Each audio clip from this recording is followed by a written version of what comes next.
Hey, welcome back to Mrs. B Reads. We are working on I Am Malala, and this is chapter 18, A Humble Request and a Strange Peace. In this version of the book, it is page 107. Swat was finally at peace. The army remained, but the shops reopened.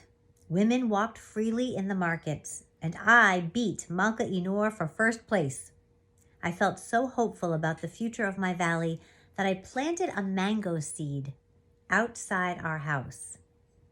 I knew it would take a long time for the seed to bear fruit, like the reconciliation and rebuilding the government had promised, but it was my way of saying I was full of hope for a long and peaceful future in Mingora. Think about that metaphor, her planting that seed, and really what that means. And also the metaphor of the seed growing and coming to life and bearing fruit. One of my biggest worries in those days was that around the time I turned 13, I stopped growing. Whereas before I was one of the tallest girls in my class, now I was among the smallest. So I had a humble request. Every night I prayed to Allah to make me taller. Then I measured myself on my bedroom wall with a ruler and pencil, and every morning I would stand against it to check if I had grown. I even promised that if I could grow just a tiny bit taller, even an inch, I would offer 100 rockets nafil, extra prayers on top of my daily ones. I was speaking at so many events, but I felt that my height got in the way of being authoritative. That means like being in charge and being taken seriously. I was so short that sometimes it was hard to get people's attention. In early 2010, our school was invited to take part in the District Child Assembly SWAT, which had been set up by the charity UNICEF and by the Kapal Corps, My Home Foundation for Orphans. 60 students from all over SWAT had been chosen as members. They were mostly boys, but 11 girls from my school participated. And when we held an election for speaker, I won. It was strange to stand on a stage and have people address me as Madam Speaker, but I took the responsibility very seriously. The assembly met almost every month for a year, and we passed 9 resolutions. We called for an end to child labor. Do you know what child labor is? It's when children under a certain age are forced to work, usually like in factories, and they're not paid very well. We called for an end to child labor. We asked for help to send disabled and street children to school.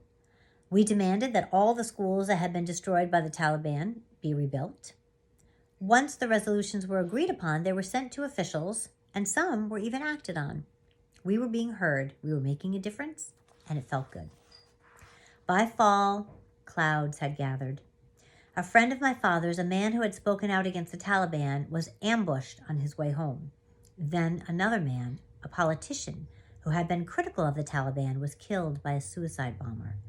The summer of 2010 brought torrential rains, a monsoon that flooded the valley, sweeping everything away in its wake. Throughout Pakistan, more than 2,000 people drowned, millions lost their homes, and 7,000 schools were destroyed. Our home was on a bit of a rise, so we were safe from the flooding, but our school on the banks of the river was hit hard. When the waters receded, there were chest-high watermarks on our desks and chairs. Our desks and chairs were covered with thick, foul-smelling mud.